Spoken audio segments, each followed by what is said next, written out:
1,000 injuries of Fortunato I had borne as I best could.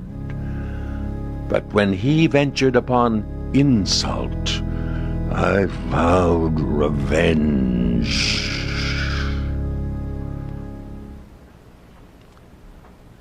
I continued, as was my wont, to smile in his face, but he did not perceive that that smile now was at the thought of his immolation.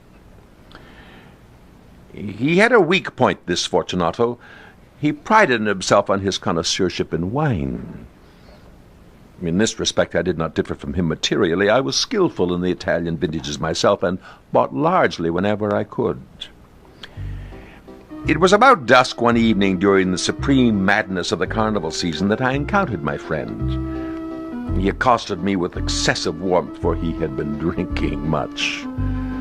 The man wore motley. He had on a tight-fitting party-striped dress, and his head was surmounted by the conical cap and bells. And I said to him, "My dear Fortunato, you are luckily met. How remarkably well you are looking today. But I have received a cask of what passes for Amontillado, and I have my doubts." "How?" said he. "Amontillado? A cask? Impossible. Into the middle of the carnival?" "I have my doubts," I replied, "and I was silly enough to pay the full Amontillado price without consulting you in the matter. You were not to be found, and, well, I was fearful of losing a bargain." "Amontillado?" "I have my doubts." "Amontillado?" "And I must satisfy them." "Amontillado?" "As you are engaged, I am on my way to Lucchese. If anyone has a critical turn, it is he. He will tell me." "Lucchese cannot tell Amontillado from sherry." "And yet some fools will have it that his taste is a match for your own." "Well, come, let us go." "Whither?" "To your vaults." "My friend, no. I will not impose upon your good nature. I perceive you have an engagement. Lucchese." "I have no engagements. Come." "My friend, no. It is not the engagements, but the severe cold with which I perceive you are afflicted. The vaults are insufferably damp. They are encrusted with nitre." "Let us go nevertheless. The cold is merely nothing." Thus speaking, Fortunato possessed himself of my arm. Putting on a mask of black silk and drawing a roquelaire closely about my person, I suffered him to hurry me to my palazzo. There were no attendants at home. They had absconded to make merry in honor of the time. I had told them that I should not return until the morning, and had given them explicit orders not to stir from the house. These orders were sufficient, I well knew, to ensure their immediate disappearance, one and all, as soon as my back was turned. I took from their sconces 2 flambeaux, and, giving one to Fortunato, bowed him through several suites of rooms to the archway that led into the vaults. I passed down a long and winding staircase, requesting him to be cautious as he followed. We came at length to the foot of the descent, and stood together on the damp ground of the catacombs of the Montresors. The gait of my friend was unsteady, and the bells upon his cap jingled as he strode. "The cask," said he. "It is farther on," said I. "But observe the white webwork which gleams from these cavern walls." He turned toward me and looked at me with 2 filmy orbs that distilled the rum of intoxication. "Nitre?" he asked at length. "Nitre," I replied. "How long have you had that cough?"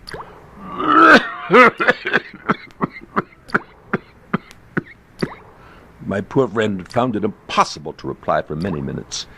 "It is nothing," he said at last. "Come," I said with decision, "we will go back. Your health is precious. You are a man to be missed.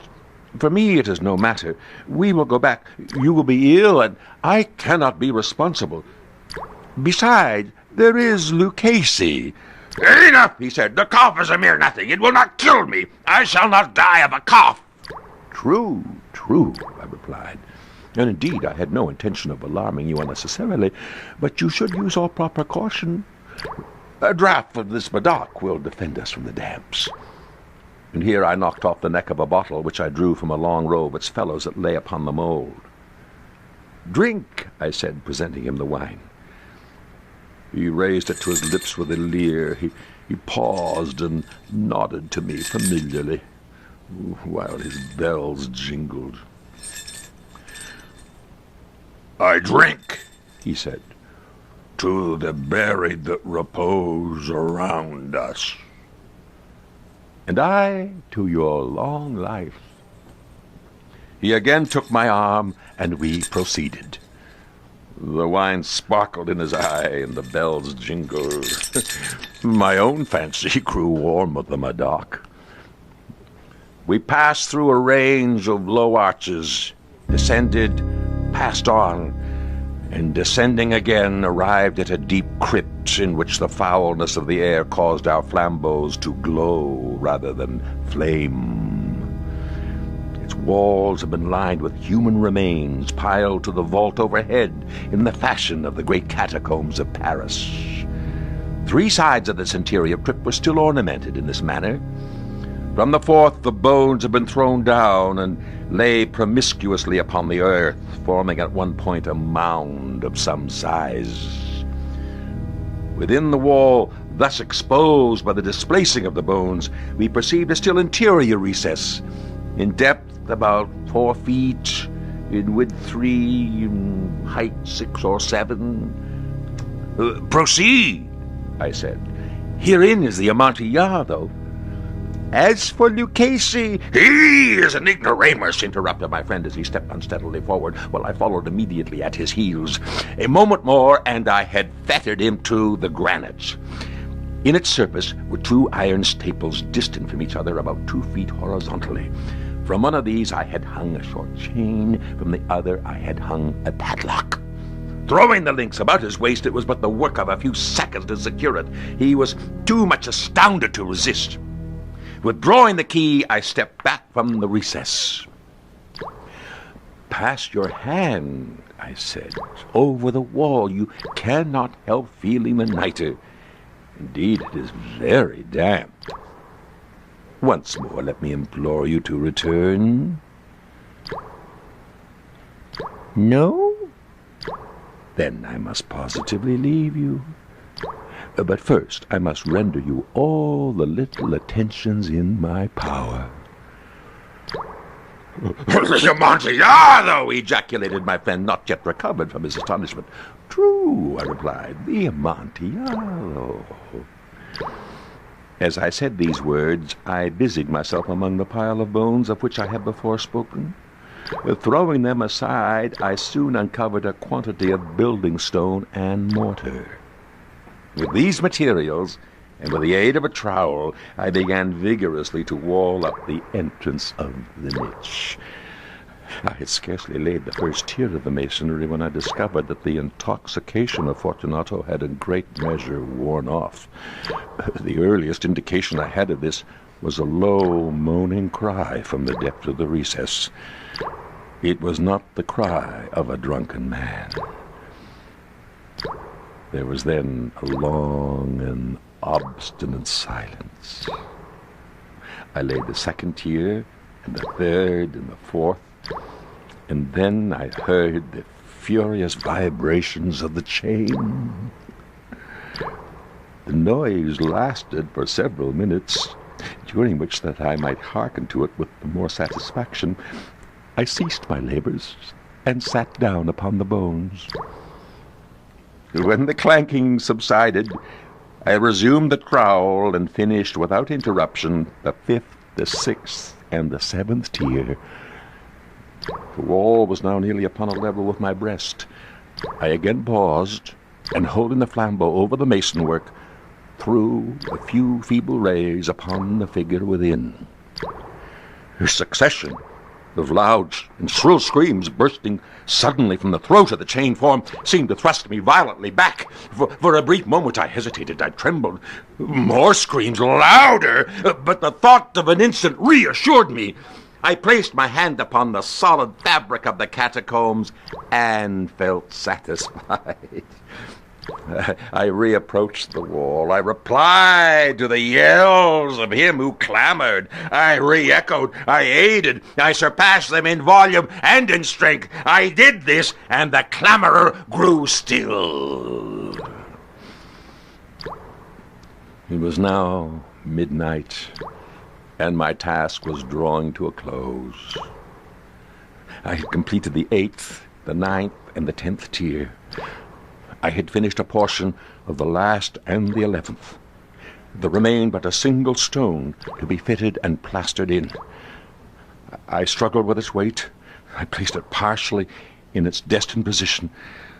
But now there came from out of the niche a low laugh. I had difficulty in recognizing it as that of the noble Fortunato.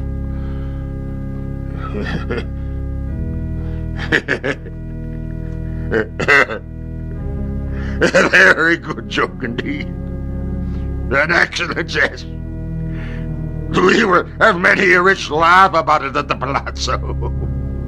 Over our wine. The Amontillado, I said. Yes, the Amontillado. But is it not getting late? Will they not be awaiting us at the palazzo? The Lady Fortunato and the rest? Let us be gone! Yes, I said. Let us be gone. For the love of God, Montresor!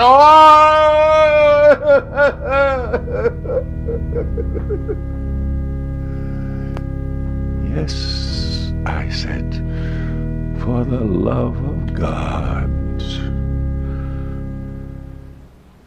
But to these words I hearkened in vain for a reply. I called aloud, Fortunato. No answer. I thrust my torch through the remaining aperture and let it fall within. There came forth in return only a jingling of the bells. My heart grew sick on account of the dampness of the catacombs. I hastened to make an end of my labor. I forced the last stone into its position. I plastered it up. Against the new masonry, I re-erected the old rampart of bones. For the half a century, no mortal has disturbed them. In pace requiescat.